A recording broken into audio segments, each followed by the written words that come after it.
So welcome back to the sawmill, friends. Just got in a pretty nice load of some softwoods and a few hardwoods. Not a bad load at all. I think this is about 1,500 board feet total.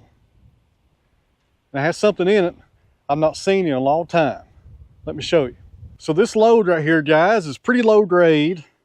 Like I said, it's about 1,500 board feet, mostly softwoods, a lot of yellow pine, some maple right there on top, and there's a few poplars in there also.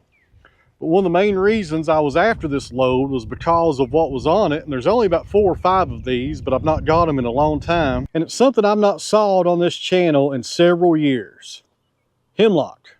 Now hemlock is pretty popular around here because it's rot resistant. It's just kind of hard to find. It grows up in the mountains, and if you don't care to travel about 30 or 45 miles, you can get all you want pretty much, and it's not real expensive.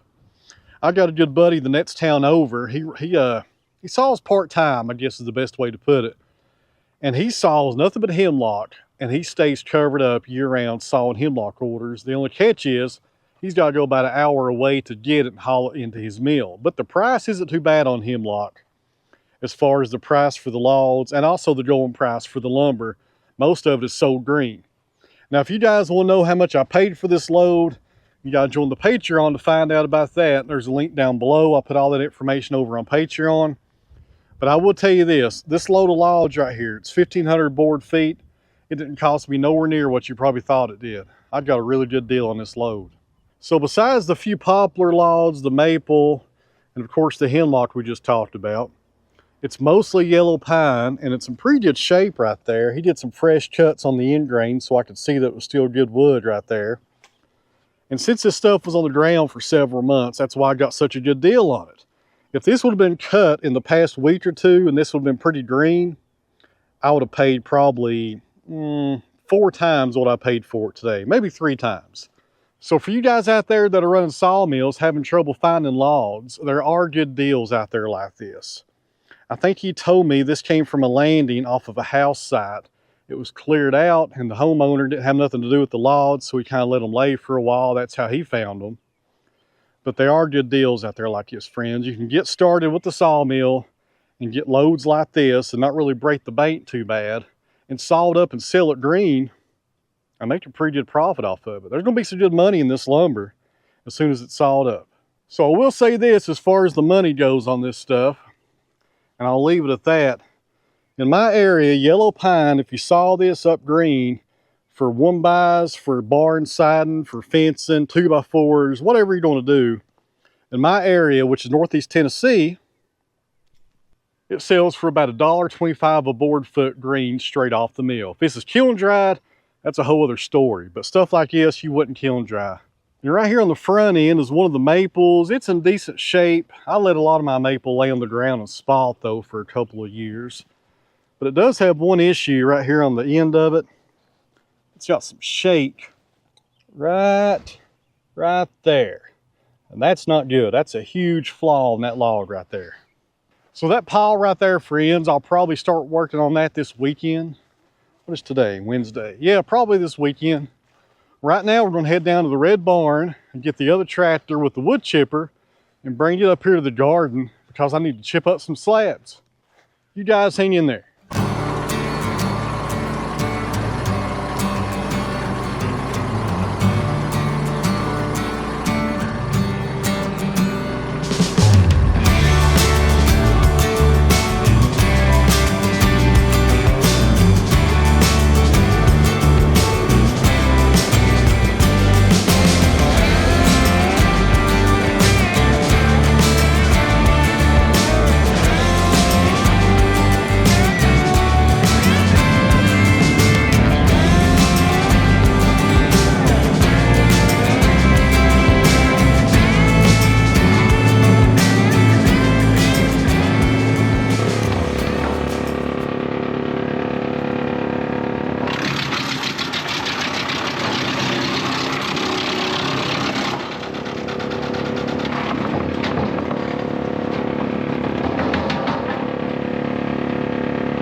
All right, guys, I've been out here chipping for about 3 hours, and I only planned on doing this for about an hour and finishing up. But halfway through this, I had that clog, and I think that's because of the pine. A lot of the pine I was running through the chipper today was really dry. The moisture content was probably 10 or 12% on some of those little 1x3s. And I think the dry material will clog up this chipper more than the green stuff will, but I could be totally wrong about that. For you guys out there that are running chippers every day, am I right about that? Does the dry wood make it clog? I could be wrong, but I think that's what happened. So after I got that cleared up, my neighbor came over. I had to cut the camera off because he does not like being on camera. And he brought some stuff to chip also. So we took care of his stuff. That took about another hour. And he actually left the chips here. He just wanted to get rid of the brush, which was fine with me because I need the chips for the garden. Then I had to refill the tractor with diesel, had to lubricate the chipper. And by the time I'd done all that and spread some more wood chips out in the garden, it was like easily 3 hours. So that took a lot longer than I thought it was going to. That's the way things go, it seemed like. Everything takes longer than you plan. Let me step over this fence, and I'll go ahead and tell you, I am not a fan of this Premier One fence. I have re-braced this thing several times, and it still just flops right down. I don't like it. I think I'll put a permanent fence up here in the garden next year. I should have done it this year. So a little garden update for you guys. The peppers are looking really good. Right there's the green peppers. I like to put flowers at the end of every row, which increases your chances for pollination. And right here on the cattle panel are the green beans. Those are rattlesnake runners. I've never heard of those before, but I kind of like the name, so we went with them this year. They've been in the ground for just over a week, and they're taking off. Really love putting wood chips in the garden, guys. It keeps you out of the mud, it makes a nice mulch for everything else. Right there, some tomato plants. Those look really good. Got some cantaloupe and some watermelon over there. That is not grass, that's some romaine lettuce. Put out a little bed of that. I've never grown romaine lettuce before. Hopefully it turns out okay. Got some more tomatoes right there. And some cucumbers on that panel right there. Then over there against the fence, you can't see it probably, but I got 2 rows of corn. That's peaches and cream corn, and it's already coming up. All right, so to turn around and switch batteries on this camera again. I got some sunflowers planted right here. We'll give those to the chickens later on. Got a few of those coming up, but I put out more than 2. I only see 2 coming up so far. Got some tomatoes right here. And then all down this other cattle panel is nothing but celebrity tomatoes. I think we've got about 24 tomato plants out total. And like everything else, we've got wood chips mulched around them. And it does a great job at keeping in the moisture and also keeping out the weeds. And there's my flowers at the end of the row. All right, friends, it looks like I'm done for the day. I got plans this evening, so I gotta go in the house and get cleaned up. But we're not done yet. I'll see you guys back out here in the morning. You guys hang in there.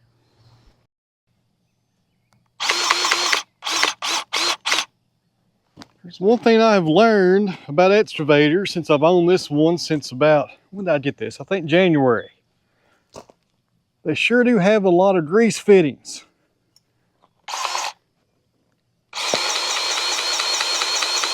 And this battery powered grease gun sure makes life easier. I bought this several years ago. This is a DeWalt, but a lot of guys say that Milwaukee makes the better one of the two. What do you guys think? Maybe I should try the DeWalt one. You gotta make sure you get grease in every one of them.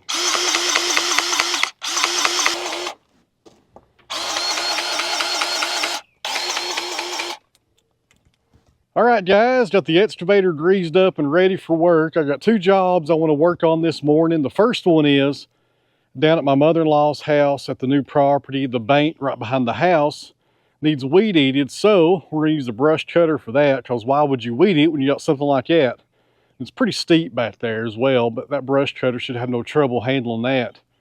And the second thing I'm going to do is go down to the creek where that fence line is, where we're going to be putting the cows, and see how far across the creek I can reach with the boom. And we might start clearing that off today as well.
What a mess. I figured this may happen at some point today.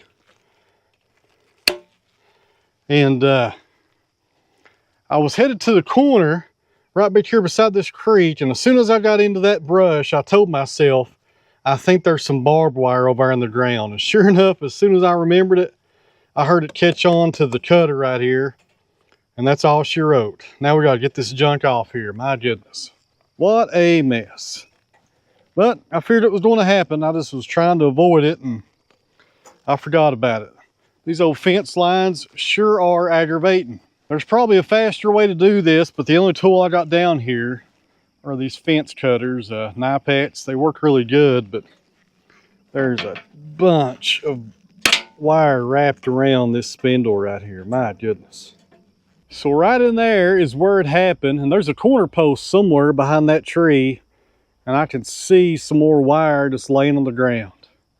I'll have to spray that with some weed killer and get in there and get that wire out before we start brush cutting that whole part right there. What a mess. I don't know if you guys can tell, we got the shaft coming down from the motor onto the blade housing right there, and it's just wrapped everywhere in there. I'm gonna cut the camera off and see if I can get this cleaned up. I'll see you guys back here in just a minute. All right, guys, I got all the wire off the cutter. I'll tell you what, neglected fence lines sure do make it hard for the next person that comes along. I'll tell you what, if people would just spray some Roundup or some weed killer or something on the fence lines a couple of times a year, that would really, really help people out like me that's trying to reclaim land and find out where the fence lines are. What a disaster, I tell you. This property down here is going to take a lot of work. This fence line right here is a huge, huge project. I think I'm going to talk to my neighbor on the other side of that fence. He doesn't use that side for anything as far as animals go. And see if he cares if I put a culvert on the creek and a gate, and I can get on his side over there and probably take the skid steer and just the grapple and just rip out every bit of that fence. That's going to be the fastest way of getting this place cleaned up. Once it's ripped out, go over it with the brush hog on the tractor and then put in a brand new fence. And then you guys know what we'll do after that. Spray it with weed killer until everything is dead. It's the only way to maintain a fence, I tell you. What a mess.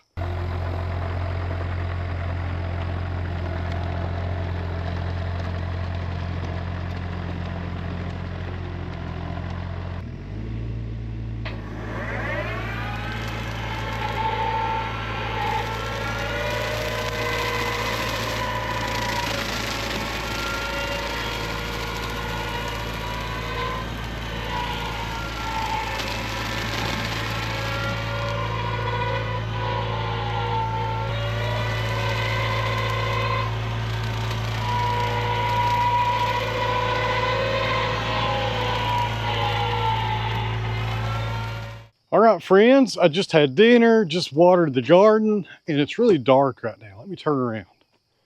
This GoPro, there we go. It's a little bit better, ain't it? It doesn't do good in the shade for some reason. I've tried different cameras, but these GoPros are hard to beat. They're cheap.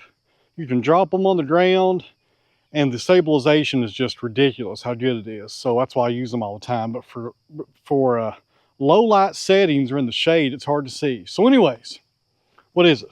7 o'clock. I just had dinner. I left the excavator down there at the other property. I think I'll go down there tomorrow and do some more cutting. I really enjoy using that brush cutter, by the way. And in the last video, some people said that thing looked like it was slow. It's not slow, it's the frame rate of this GoPro camera. It makes it look like it's really slow for some reason.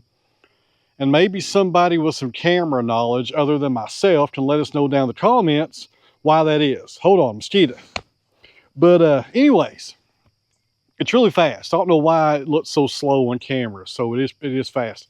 And some people commented as well saying a sickle mower would be faster. Well, a sickle mower may be faster on that creek down there, but I didn't buy that just to mow the creek. I bought that to clear the land, to do both sides of the creek, some brush cutting, all kinds of stuff, not just for that creek. So it is what it is. It works really good.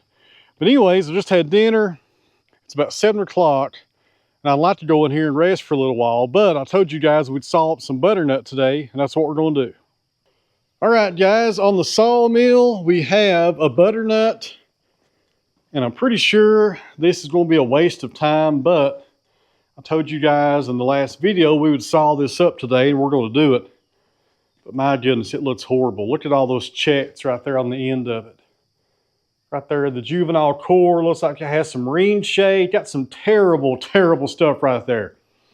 Robert Milton at Hobby Hardwoods down in Alabama would throw that in the pulpwood pile or the burn pit more than anything. I don't know why I said pulpwood. He doesn't do pulpwood. He would throw that in the burn pile. He would not put that on his sawmill right there. The wood Yoda would not approve of something like that.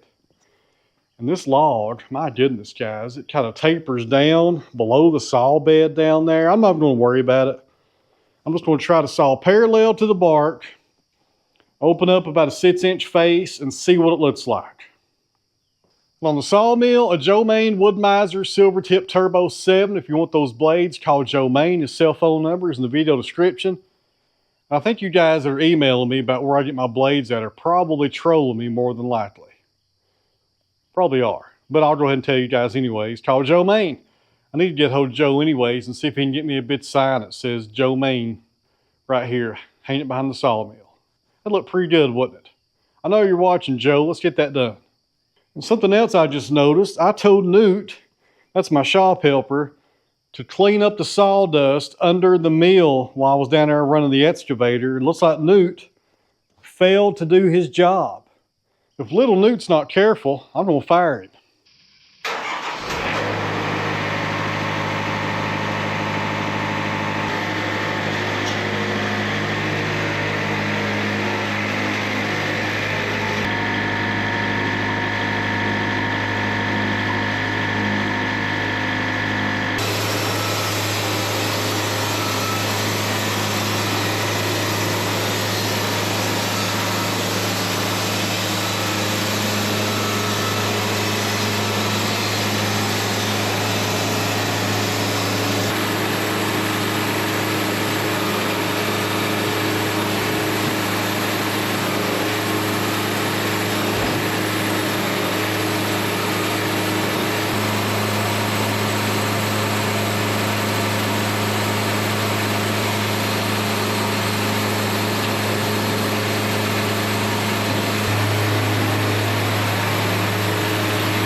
All right, guys, I finished up that log. We got, how many we got there? We got 6, 5/4. Let me see how wide they are. Try to do this one-handed.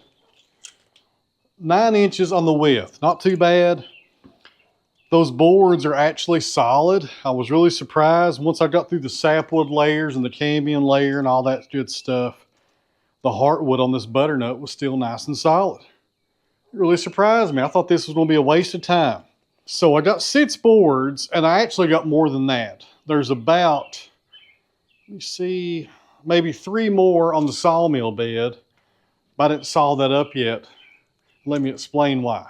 All right, so I'm left over with a small beam right there. It's 3 by 9, and it's about an 8-footer. So 12/4 on the thickness and 9 inches on the width. Let me check that one more time. Make sure I was right about that. Actually, just under 9 inches. Looks like 8 and about 7/8 right there. So close enough. So the reason I didn't saw this up into 3 more boards and be done with it is because I was asked in a previous video if I ever saw any more butternut, would I put some bowl blanks on my website? And that's what this is going to be. So you bowl turners that watch my videos, and I really appreciate you guys, and look over my ignorance because I know nothing about bowl blanks or nothing like that. Hopefully that's a decent dimension that you could turn something out of it. Now, this has been on the ground for at least a year, so it's not really dead green, but it's not dry either. So hopefully it will make a decent blank. And if it doesn't, don't buy it, because I don't really know what dimension is good for a bowl blank. I saw this 3 inches on the thickness. I'm going to cut them 10 inches long. So I'll put these on my website. I think I'll have about 10 of them, maybe 9 or 10 of them, something like that. My math may be off right now. I'll figure that out later. But I'll put these on my website. I'll saw them down to 10 inches long. So you'll get a 12/4, just under 9 inches wide. It's going to be 10 inches long with a little bit of wane on the corners. This log isn't perfect. You guys saw it before I made it into lumber today. But I will put these on the website, and if you buy one, I'll anchor seal it and I'll wrap it up in some construction paper or something, and I'll UPS it to you. Now here's the deal. On the pricing, I'm going to put shipping included because I don't know what it's going to cost me to ship these things, to be honest with you. And if I'm way overboard on the price, let me know in the comments below. Like I said, I've never sold bowl blanks before, so hopefully I'm not, screwing myself and not charging enough here, or I may be overcharging. I doubt I'm overcharging though, because to ship these things will be at least $25 because I use UPS for shipping. So $50.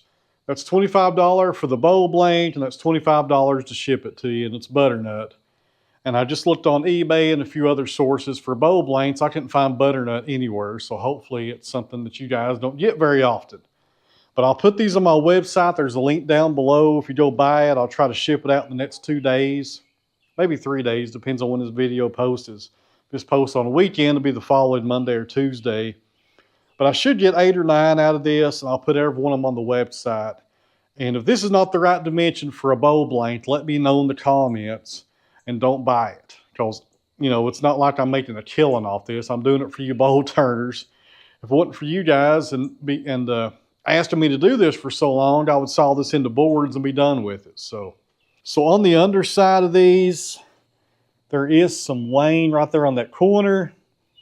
So know that before you buy it. These are not perfect, and they're decently sawed, but it's hard to get a nice finish on butternut.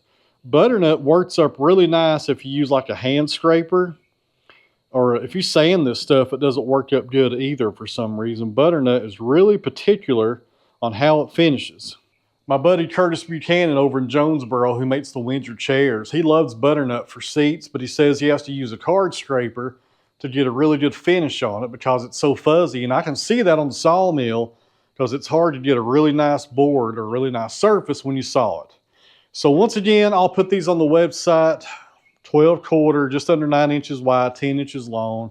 They're nowhere near perfect. You won't get any juvenile core or a pith in your bowl blank. That stuff will go straight to the burn pile, won't give you no junk. But hopefully it turns out pretty nice. And if you turn this into something really nice, send me a picture of it and I'll share it with the viewers here. So in closing here, guys, here is the lumber that we produced today. Butternut, also referred to as white walnut, because it has that walnut appeal to it, but it's a little bit lighter. It looks really nice. It's hard to find in my area. And I will be hanging on to these for a future table build. I will have to paint the ends of them blue because I dry this with walnut, and when it comes out of the kiln, it's hard to tell the difference with all the drying stains.